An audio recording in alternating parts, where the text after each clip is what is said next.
Welcome back. ಇನ್ನ new year ಇನ್ನೇನು count down start ಆಗಿದೆ.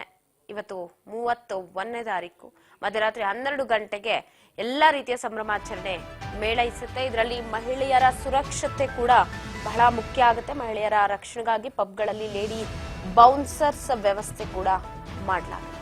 ಮಹಿಳೆಯರು ಕೂಡ ಕುಪ್ಪಳಿಸೋದಕ್ಕೆ ಪ್ರತ್ಯೇಕ ಡ್ಯಾನ್ಸ್ ಫ್ಲೋರ್ ವ್ಯವಸ್ಥೆ ಕೂಡ ಮಾಡಲಾಗಿದೆ. ಪತಿ ಪತ್ನಿ ಕಪಲ್ಸ್ ಲವರ್ಸ್ಗೆ ಪ್ರತ್ಯೇಕ ಆಸನಗಳ ವ್ಯವಸ್ಥೆ ಕೂಡ ಮಾಡಲಾಗಿದೆ. ಹೆಚ್ಚಿನ ಸಂಖ್ಯೆಯಲ್ಲಿ ಲೇಡಿ ಬೌನ್ಸರ್ಸ್, ಸಿಸಿಟಿವಿ ಕಣ್ಗಾವಲು. ಪಾರ್ಟಿ ನಂತರ ಮಹಿಳೆಯರನ್ನ ಮನೆಗೆ ತಲುಪಿಸಲು ಆದ್ಯತೆ ಕೂಡ ನೀಡಲಾಗಿದೆ.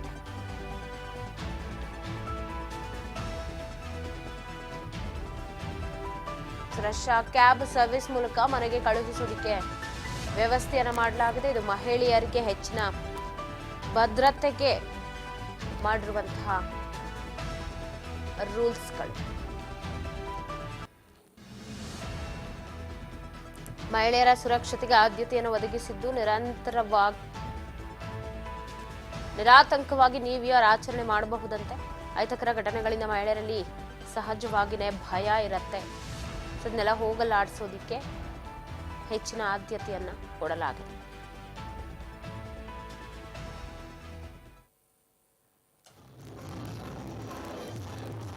ಈ ಸೆಲೆಬ್ರೇಷನ್ ಅಲ್ಲಿ ಮಹಿಳೆಯರಿಗೂ ಕೂಡ ಅವಕಾಶ ಇರಲಿದ್ದು ಅವ್ರಿಗಂತ ಪ್ರತ್ಯೇಕ ವ್ಯವಸ್ಥೆಗಳನ್ನ, ಕ್ಯಾಬ್ ವ್ಯವಸ್ಥೆಯಿಂದ ಹಿಡಿದು ಪ್ರತಿಯೊಂದರ ವ್ಯವಸ್ಥೆ ಕೂಡ ನಡೆದಿದೆ.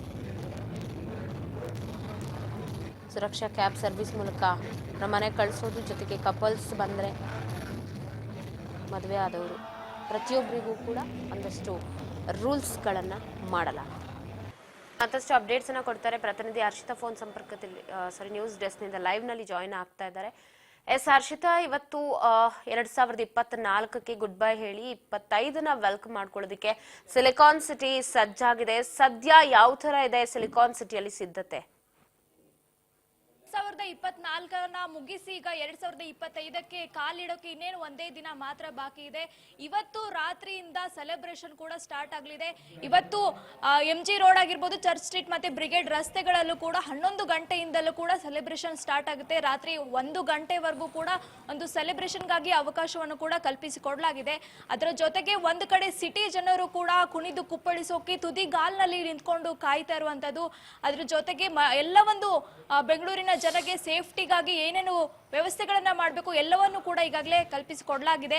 ಒಂದು ಕಡೆ ಸಿಟಿ ಜನ ಪ್ಲಾನ್ ಮಾಡ್ಕೊಂಡಿದ್ದಾರೆ ನ್ಯೂ ಇಯರ್ನ ಹೇಗೆ ಸೆಲೆಬ್ರೇಷನ್ ಮಾಡಬೇಕು ಅಂತ. ಒಂದು ಕಡೆ ಎಲ್ಲರೂ ಕೂಡ ರಜೆ ಇರೋದ್ರಿಂದ, ಒಂದು ಕಡೆ ಇನ್ನೊಂದು ಕಡೆ ಏನಂತಂದ್ರೆ ಈಗಾಗಲೇ ಮನಮೋಹನ್ ಸಿಂಗ್ ಅವರ ಶೋಕ ದಿನಾಚರಣೆ ಕೂಡ ಈಗಾಗಲೇ ಆಚರಿಸಲಾಗ್ತಾ ಇದೆ. ಅದರ ಜೊತೆಗೇನೆ ಕೂಡ ಹೊಸ ವರ್ಷ ಆಚರಣೆಗೂ ಕೂಡ ಯಾವುದೇ ರೀತಿಯಾಗಿ ಅಡೆತಡೆಗಳಿಲ್ಲದೆ ಜನರಿಗೆ ಅವಕಾಶವನ್ನು ಕೂಡ ಮಾಡಿಕೊಡಲಾಗಿರುವಂಥದ್ದು. ಈಗಾಗಲೇ ಏನಂತಂದ್ರೆ ಸಿಟಿ ಜನರು ಕೂಡ ಪಬ್ ಹಾಗೂ ರೆಸ್ಟೋರೆಂಟ್, ಹೋಟೆಲ್ಗಳಲ್ಲೂ ಕೂಡ ಬುಕ್ಕಿಂಗ್ ಗಳನ್ನ ಕೂಡ ಈಗಾಗಲೇ ಮಾಡ್ಕೊಂಡಿದ್ದಾರೆ. ನಿನ್ನೆಯಿಂದಲೂ ಕೂಡ ಬುಕ್ಕಿಂಗ್ ಗಳಿಗಾಗಿ ಸರ್ತಿ ಸಾಲಲ್ಲಿ ನಿಂತ್ಕೊಂಡು ಕಾಯ್ತಾ ಇದ್ರು.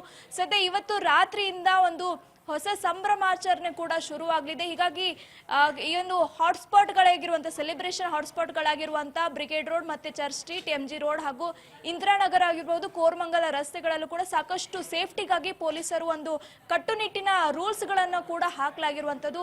ಸೇಫ್ಟಿಗಾಗಿ ಈ ಬಾರಿ ಅತಿ ಹೆಚ್ಚು CCTV ಕ್ಯಾಮೆರಾಗಳನ್ನು ಕೂಡ ಅಳವಡಿಕೆ ಮಾಡಲಾಗಿದೆ.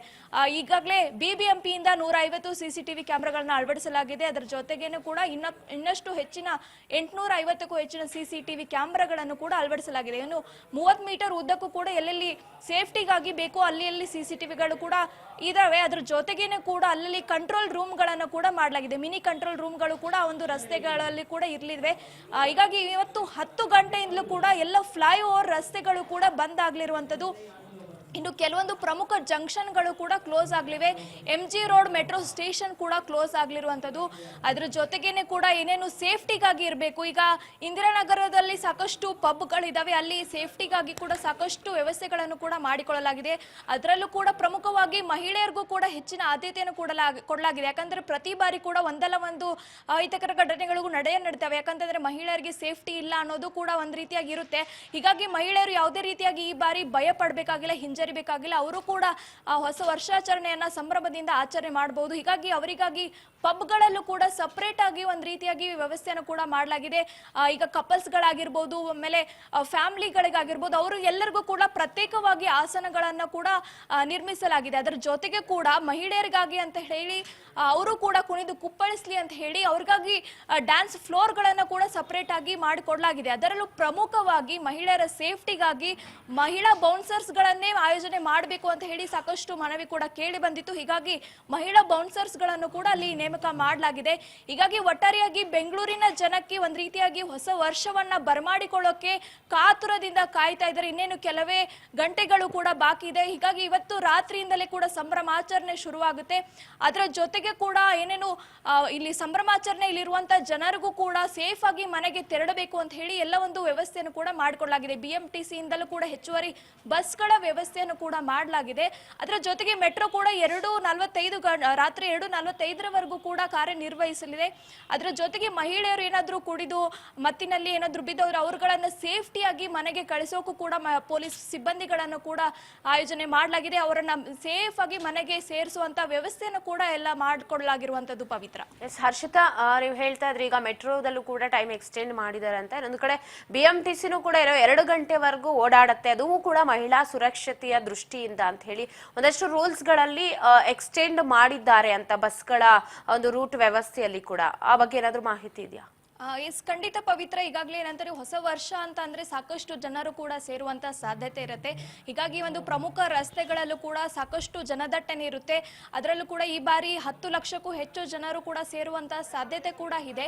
ಹೀಗಾಗಿ ಅವರ ಒಂದು ಕೆಲವೊಂದು ಟ್ರಾಫಿಕ್ ಜಾಮ್ಗಳನ್ನ ಕಂಟ್ರೋಲ್ ಮಾಡಬೇಕು ಅಂತ ಹೇಳಿ ಕೆಲವು ಪ್ರಮುಖ ಜಂಕ್ಷನ್ ಗಳನ್ನ ಕೂಡ ಕ್ಲೋಸ್ ಮಾಡಲಾಗಿದೆ. ಬ್ರಿಗೇಡ್ ರಸ್ತೆ ಆಗಿರ್ಬೋದು, MG ರೋಡ್ ರಸ್ತೆ ಆಗಿರ್ಬೋದು, ಆಮೇಲೆ ಕೋರ್ಮಂಗಲ ಕಡೆಗಳಲ್ಲಿ ಫ್ಲೈಓವರ್ ಗಳನ್ನ ಕೂಡ ಎಲ್ಲವನ್ನು ಕೂಡ ರಾತ್ರಿ 10 ಗಂಟೆಯಿಂದಲೂ ಕೂಡ ಕಂಪ್ಲೀಟ್ ಆಗಿ ಕ್ಲೋಸ್ ಮಾಡಲಾಗುತ್ತೆ. ಇನ್ನು ಪಾರ್ಕಿಂಗ್ ಆಗಿ ಸಪರೇಟ್ ಆಗಿ ಒಂದು ಜಾಗಗಳನ್ನ ಕೂಡ ಮಾಡಲಾಗಿರುವಂತದ್ದು. ಹೀಗಾಗಿ ಯಾವುದೇ ರೀತಿಯಾಗಿ ಜನರಿಗೆ ಅಡೆತಡೆಗಳಾಗಬಾರ್ದು, ಆಮೇಲೆ ಟ್ರಾಫಿಕ್ ಜಾಮ್ ಕೂಡ ಉಂಟಾಗಬಾರ್ದು ಅಂತ ಹೇಳಿ ಸಾಕಷ್ಟು ಪೊಲೀಸರನ್ನು ಕೂಡ ನಿಯೋಜನೆ ಮಾಡಲಾಗಿದೆ. 1000ಕ್ಕೂ ಆ ಒಂದು ಪ್ರಮುಖ ರಸ್ತೆಗಳಲ್ಲಿ ಕೂಡ 1000ಕ್ಕೂ ಹೆಚ್ಚು ಪೊಲೀಸರನ್ನು ಕೂಡ ನೇಮಕ ಮಾಡಲಾಗಿದೆ. ಆಮೇಲೆ ಕೆಲವೊಂದು ರಸ್ತೆಗಳಲ್ಲೂ ಕೂಡ ಬ್ಲಾಕ್ ಗಳನ್ನ ಹಾಕಲಾಗಿದೆ. ಅಲ್ಲಿ ಕೆಲವೊಂದು ಬ್ಯಾರಿಕೇಡ್ ವ್ಯವಸ್ಥೆಗಳನ್ನ ಮಾಡಿ ಜನರಿಗೆ ಹೋಗೋಕೆ ಬರೋಕೆ ಅನುಕೂಲ ಆಗುವಂತ ವ್ಯವಸ್ಥೆಯನ್ನು ಕೂಡ ಮಾಡಲಾಗಿದೆ. ಅದರಲ್ಲೂ ಕೂಡ ಪ್ರಮುಖವಾಗಿ ಈ ಬಾರಿ ಸೇಫ್ಟಿಗಾಗಿ ಹೆಚ್ಚು ಒತ್ತನ್ನು ಕೂಡ ಕೊಡಲಾಗಿದೆ. ಯಾಕಂದ್ರೆ ಬೆಂಗಳೂರನ್ನ ಸೇಫ್ ಸಿಟಿಯಾಗಿ ಮಾಡಬೇಕು ಅಂತ ಹೇಳಿ ಸಾಕಷ್ಟು ಪ್ರಯತ್ನ ಕೂಡ ಆಗ್ತಾ ಇದೆ. ಹೀಗಾಗಿ ಈ ಬಾರಿ ಹೊಸ ವರ್ಷಾಚರಣೆಯಲ್ಲಿ ಯಾವುದೇ ರೀತಿಯಾಗಿ ಅನುಚಿತ ವರ್ತನೆಗಳಾಗ್ಲಿ, ಅಹಿತಕರ ಘಟನೆಗಳು ನಡೆಯಬಾರದು ಅಂತ ಎಲ್ಲ ಒಂದು ಕ್ರಮಗಳನ್ನು ಕೂಡ ಪೊಲೀಸರು ಕೂಡ ಕೈಗೊಂಡಿರುವಂತದ್ದು. ಅದರ ಜೊತೆಗೇನೆ ಕೂಡ ಈ ಬಾರಿ ಏನಂತಂದ್ರೆ ಡ್ರಿಂಕ್ ಅಂಡ್ ಡ್ರೈವ್ ಮಾಡಿದ್ರೆ ಅವರ ಲೈಸೆನ್ಸ್ ಕೂಡ ರದ್ದು ಮಾಡುವಂತ ನಿಯಮಕ್ಕೂ ಕೂಡ ಈಗಾಗಲೇ ಜಾರಿ ಆಗಿರುವಂತದ್ದು. ಪವಿತ್ರ.